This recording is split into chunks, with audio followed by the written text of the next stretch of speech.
we in Acapella are hoping to tour to Chicago this year during spring break. The dates that we're looking at right now is March 18th to the 21st. Now, this might be a little bit flexible, meaning like we might be taking we would potentially take like a red-eye flight the night before, so we would have more time on the 18th. But I try to do the beginning of spring break because I know if there's something that our kiddos would like to do later in spring break, I want to make sure we still have that time. Plus, I also need some downtime before school starts back up again. But what I want to do is share with you some of the places that we are hoping to go to, and kind of the next steps as we go along the way. So what you have in your hand right now is our proposed itinerary. I go through with our tours. I go through a company called Fame. They're a great company that we've been going through for a very long time. In fact, their kiddos went to Mesa High School. I went to high school with his kids. And so he also loves Mesa High and wants to give us the best experience that we possibly can. He always finds us the best things that we can do. So for Chicago, again, there is the itinerary. Again, this is just the proposed itinerary. Things might change, especially when it talks about the financial plan. Just because we don't have it approved yet, we can't officially set the dates yet. That was just what he gave as like an example of what it might look like. Okay, so there you have that copy up there. I will say, one thing that's important to look at is the total right there. It says $899 per person plus the airfare, okay? And he usually shoots high for the airfare, but the faster we know how many we have, the faster we can lock in a cheaper price. And the great thing is what he tends to do is if he's able to find anything cheaper, it can change. So we're looking at we're looking at just under $1,400 for the trip, which with everything that we are doing is a great deal. So I wanted to show you some of the things that we're going to be doing. We're going to be doing workshops with 2 university professors, one from Northwestern and then like Northeastern or something, I can't remember, but again, but 2 collegiate directors who will give us some clinics, which will be about an hour to an hour and a half, which are always fantastic. Because for me, I prefer to do trips like this to where we actually get to work with them for longer periods of time, as opposed to going to like a competition and only getting like notes from the director or only getting like 15 minutes. Here, it's less stressful, but I feel like we gain a lot more from them because of that. And then we also, usually while we're there, we get to kind of like look around the university a little bit, so it's also kind of like a little bit, you can see what other schools are out there as well. So here's some of the venues that we're going to be kind of going to. This first one up here is you'll see on there, I think it's the First United Methodist Church that's up there. It's like our First United Methodist Temple, something like that. What's really cool though is you'll see, literally, it is a skyscraper. And this is the chapel in one of the main levels, but up at the top, what I forgot to get a picture of is they have a sky chapel, where it's literally a small chapel up here in the steeple. And like when I went up there several years ago, you actually could look through a window that was open up. Obviously there's a screen, but you could look out and you could see all of Chicago. It was really, really cool. So that's one of the venues. This venue right here with the beautiful stained glass is the Millar one, I believe. But some of the most amazing acoustics I've ever heard in my entire life. So excited. And in fact, as I'm picking the music this year, I'm also thinking about what would sound amazing in there. This right here is the St. Vincent Chapel in Nepal. Why is there 2 of them back here? My bad. But that is one of the venues. In fact, one of our clinics will be taking place inside this venue up there, which is, it's again, beautiful, an amazing sound. Of course, we're going to be going to the meeting. You have to be seated while you're in Chicago. This one right here is the Museum of Industry, I believe is what it is, Science and Industry. Really cool museum, very interactive, and also a really cool thing is they have a little tundra area, and we're going to be able to perform inside the tundra area. Again, really cool place to perform, and just really cool hands-on exhibits. This will be a chance for the kiddos to to break out into smaller groups and go check it out there. This is also where there's a really cool, we go see an IMAX film, which again, really cool, again, included in the price. We'll also be able to go to the Hancock Tower and actually sing in an area there, which is really cool because what's awesome about this place is that you can see the whole skyline of Chicago. Anything else that I wanted to?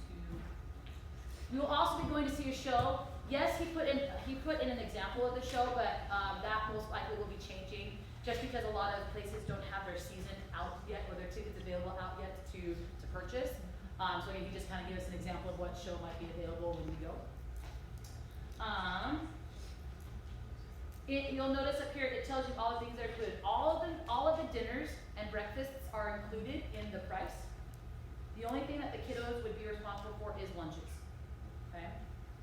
But other than that, like again, because we're at the hotel, he makes sure that we're at a hotel that has good breakfast for the kiddos. Like Gino's Pizza, which is really cool because it's like Chicago style pizza. It's really, really cool. Maggiano's is an Italian restaurant. So good. And so they usually have like a separate room set aside for us, so it's another time for the kids to socialize with each other and whatnot. Really good food. And yeah. Okay. So here are some important dates, okay? Again, but I'll say this right now. Some of these are subject to change based off when our trip gets approved. So the first payment, again, subject to change. It could be a little before, it could be a little bit after. This is just an example. The first payment, which is a $100 deposit, okay? That'll be due. Once they have the deposit, they will be doing monthly payment plans. And if you're not able to, maybe you might have to maybe you're able to give a little bit more at a payment time and maybe not enough the next time. The biggest thing is that that by the time that February 10th rolls around, the final balance is due. We try to spread it out to where, depending on what the flight cost, that this final balance is essentially what the remainder of the flight might cost for that. Okay. So these are some important dates again. They will most likely change based off of when the trip gets approved. And I'll talk about that process in just a second. The next thing you might be wondering, well, how can we pay for this trip? Because that can be pretty expensive. I will tell you the first and the easiest thing for your child to do is ECA. Does anybody maybe not understand how ECA works, and we can kind of help understand a little more? As a quick overview, it's you get to decide where your taxpayer dollars go. And the nice thing is part of the reason why I also do an every other year trip is the fact that you can kind of double dip. You can use it for the 2023 year and the 2024. So in a married household, if you're filing joint, you can donate up to $400. You can decide that your taxpayer dollars goes there, $400. 2024, you can decide that other $400 right there, just for that one kid alone. Based off maybe just your family alone, that's $800 to go towards that trip. Okay.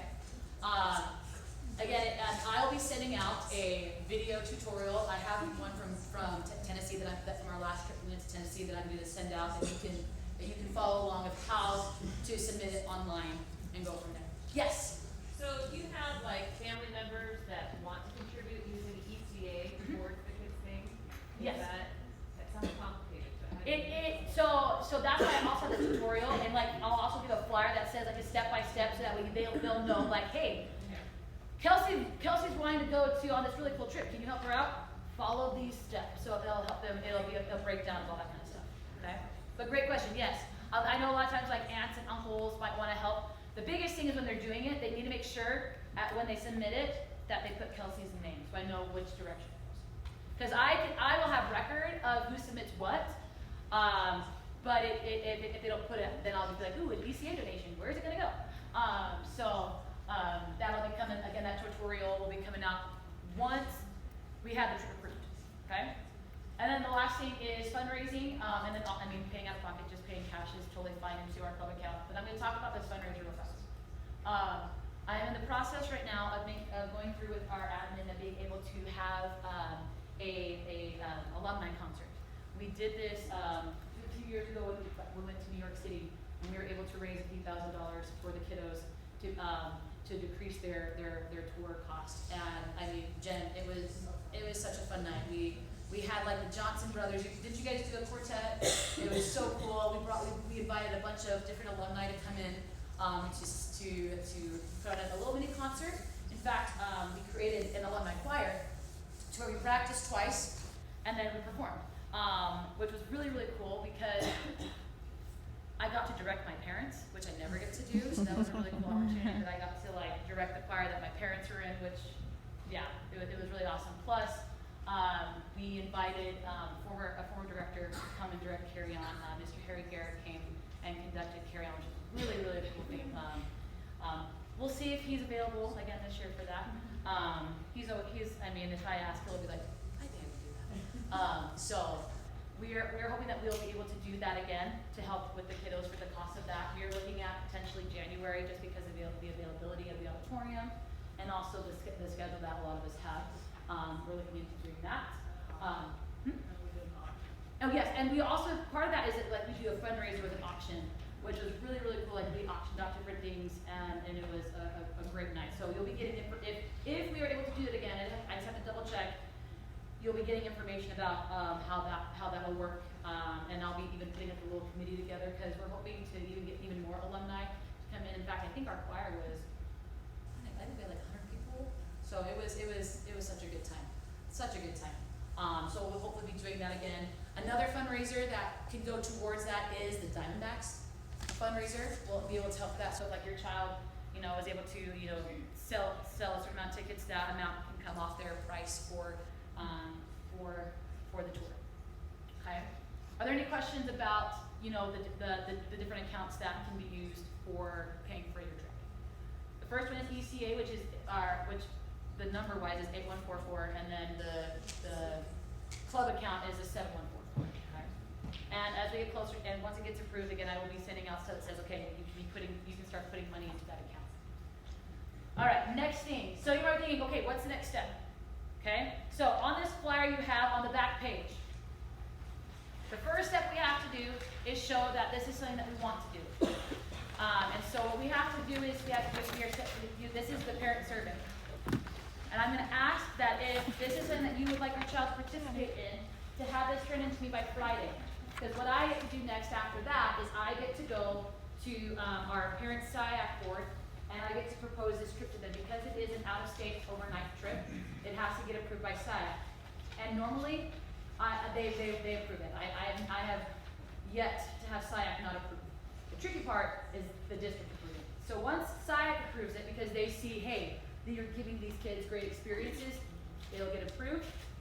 After it's approved by SIAC, then it goes to district to make sure that we have kind of like dotted our T's, not dotted our T's, oh my gosh. Crossed our T's, dotted our I's. To make sure we've done all of our steps to make sure that we can start that process. So that's why we're doing it now. Because if I don't start the process now, we won't have enough time until the trip to be able to do all this. Because it does take several weeks to get it going, just because, again, beginning of school year, sometimes the district's a little bit slower on things. We're just trying, but so I want to do it now so that way we can have as much time to fundraise for this as possible, because we are not allowed to fundraise for this trip until it is officially approved. Okay?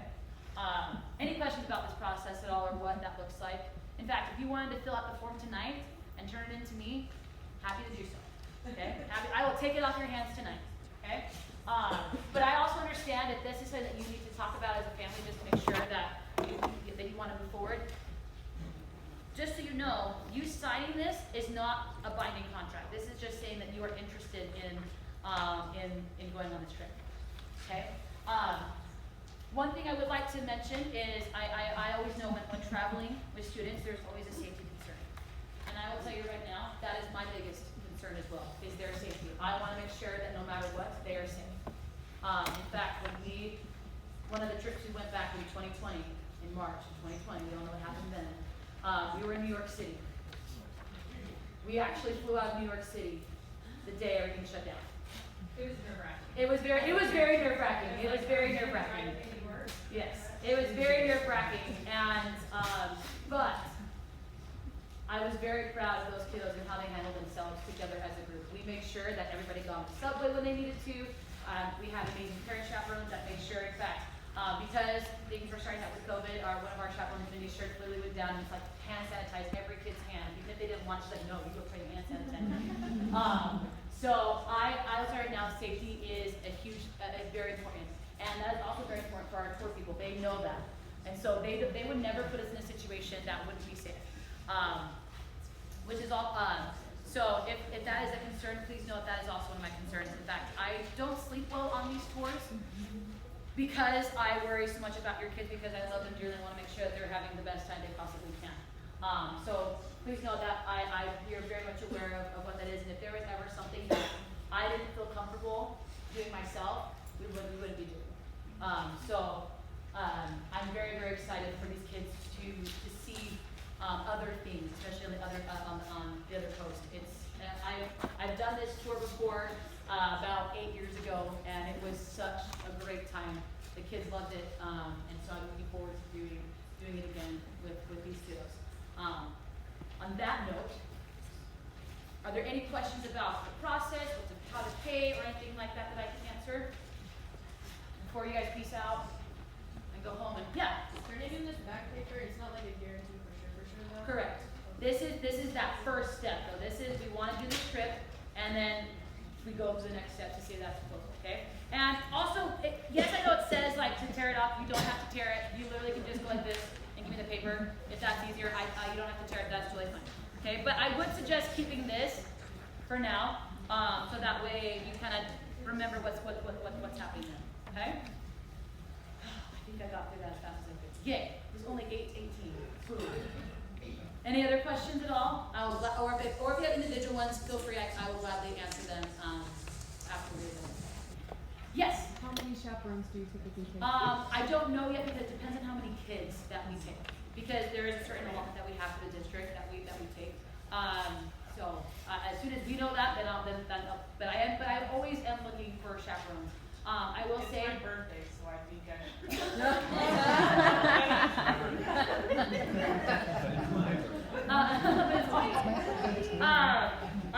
I will say that I do, as kind of like an extra chaperone, I do invite my husband to come with me just because for my sanity, he does great with the students. I'm always in the front and he's always in the back. And especially since our boys are getting older, he's able to do that again with me. But we are looking, if you want to come as husband and wife, that's totally fine. But again, I'll be asking for some parent chaperones. If you're interested in chaperoning, you can put it on this form. So if that's what you're interested in, or if you want to send me an email saying, hey, I'm interested in chaperoning, that'd be great. Okay? Any other questions at all? If not, have a fantastic night. Thank you again so much for coming out.